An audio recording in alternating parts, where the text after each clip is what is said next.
Yeah, in this tweet or post I saw on X that A.J. Brown, Devontae Smith, and Jalen Hurts, none of them went to the White House, and it was pointed out they all got black wives. And this was pointed out as a super positive. And look, they all have to answer to their black wives, so they didn't go to the White House. Jalen Hurts has an all-black management team or all-female management team that he works with.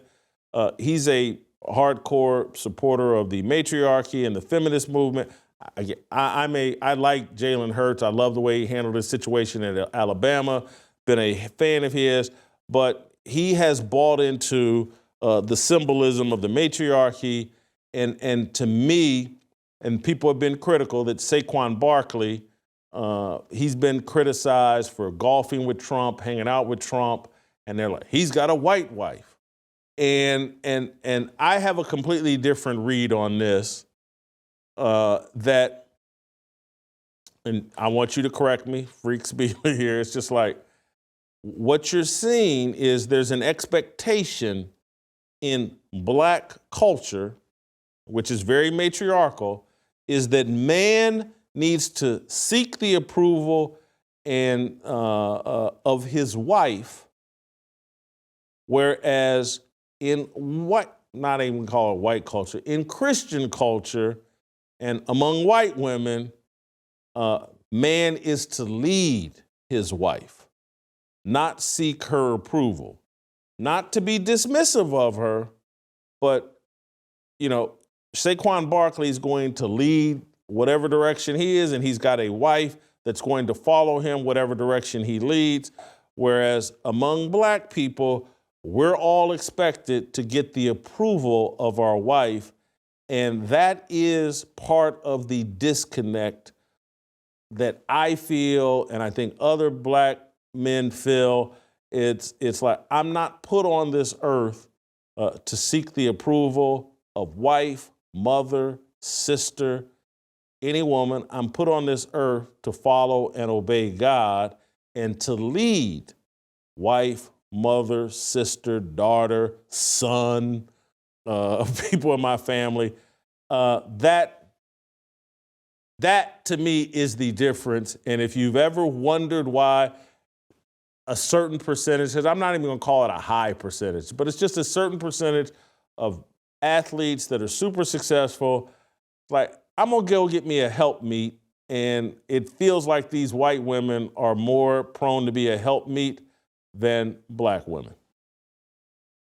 Yeah, I think a lot of people have really bought into the idea that the black woman is the most disrespected person on the planet without even considering the fact that black women now disrespect themselves more than any other person. When you look at all of these videos and you see them twerking every chance they get into the camera, they're always fighting, they're always mad, they're always angry, they're out in the dollar store in their bonnets and pajama pants. I just honestly don't know what happened to black women. When I look at the women in my family, my mom, grandmother, great grandmother, my grandmother's sisters, they all carried themselves with dignity and respect. So if that was the idea then that black women were the most disrespected, then you would say, oh my God, why is that? How could that be? They carry themselves with such class. They're so kind. But now that's not the case, yet we're still buying into that idea, opposed to telling black women, tighten up, come up, act better, and carry yourself with some respect. When I saw that tweet, I asked myself, like, what's the point? Why would the point even be that they have black wives? What has Trump done against black women that would make the men feel like they had to side with their wives over Trump? And there's no real accusation. Everything is false when it comes to what he's so-called done to black people. So Real Estate Agents I Trust connects you with top performing real estate agents in your area. These aren't just any professionals. They're carefully vetted to ensure they're leaders in their field. They're experts who know the ins and outs of best practices, thrive in the wild housing market, Beyond their skills, they share our core values that me and you both believe in. Real Estate Agents I Trust, the name really does say it all. Visit realestateagentsitrust.com. That's realestateagentsitrust.com.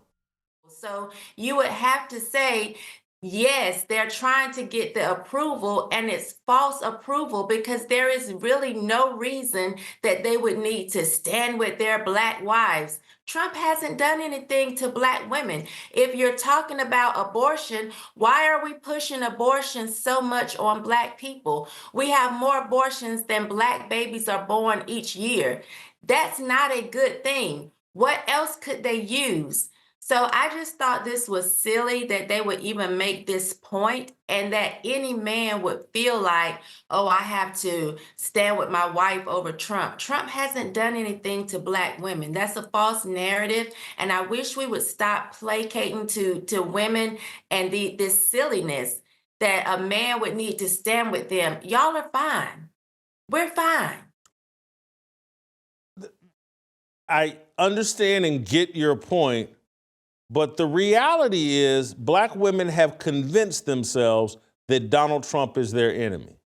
And Black women have convinced themselves that the Republican Party is their enemy. And they've done it for, in my view, and this will sound contradictory, but it's reality. They've done it for justifiable reasons. And I say that because Joe Biden and the Democrat Party has proven we will give Black women things, power. We will make them a Supreme Court justice. We will make them our presidential candidate. We will create a psyop where everybody pretends that Michelle Obama is Pam Grier, or that Michelle Obama is Holly Berry, that Michelle Obama is Taylor Rooks, or just, there are things. Big Mama Stacey Abrams is one of the smartest people, and she should be governor of Georgia. And so Black women feel like, hey man, the Democrat Party will give us things. They will pander to us. If you're 320 pounds like Stacey Abrams, they'll look at you like you're 140 pounds. If you can't put three sentences together without sounding nonsensical, we'll pretend that you're Kamala Harris and a presidential candidate. You can't define what a woman is, and we'll put you on the Supreme Court. Black women feel like, hey, there are things in the Democrat Party that are for us. And they basically say, I don't care about God. I don't care about what God has defined for me as my role. The Democrat Party has defined something else for me. I'm to be in charge. I'm to be the leader. I'm to seek power. And I'm to be used as an instrument for the devil to uproot the patriarchy and male leadership.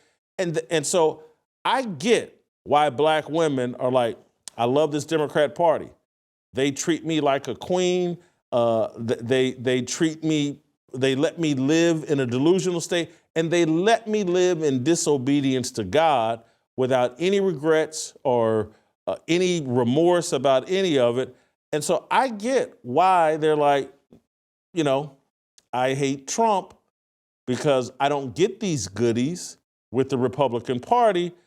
And I feel sorry for, or look at the men that are like, they fear their wives and or girlfriends or access to vagina as more important than fearing God and being obedient to God. Yeah, I feel sorry for the men that feel that way. And I also feel sorry for the women that have bought into the idea that this is the way it's supposed to be. Because you can't be that happy having to be the leader and the brains and they want to be the most educated and the smartest, and they want some man to bow down and listen to them. That's tiring. We weren't even created for that. And you mentioned a helpmeet earlier. That's what we're supposed to be. We were created for men, not the other way around. But we've bought into this idea that men are supposed to bow down to us. And it's not even just the women that have bought into that idea. There are so many men that look to women to be leaders, to tell them what to do, to make the decisions, to figure out what's going on. And I just don't, understand why women think that's okay. It's tiring. It's exhausting. You should actually want to operate in the nature that God created you to operate in. That's where we're our best. People get mad about gender roles, but I think that's the way we're supposed to operate and we're supposed to live. Men are supposed to be leaders. And when you see a man who that's been snatched from him, he's walking around like he's the walking dead. He looks soulless. A man that's not operating in his gift of leadership and doing what God has called him to do, he's unhappy, he's miserable, he's henpecked. And it's simply because he's operating out of his nature. And we look at women and they're the same way. And we wonder why so many women are angry and bitter and mad. It's because they're operating out of their nature. If we come together and say, hey, I'm going to help you, I'm going to be your helpmeet, I'm going to support, assist, fulfill, and satisfy, and men actually lead, I think we would be better and we would actually get back to creating families, then creating communities, and we would become a stronger people. But until we do that, we're just going to be in this train on the track going fast, about to head right over the cliff because we're out of order. Don't miss a second of Fearless. Hit that like button and subscribe to keep up with our latest content.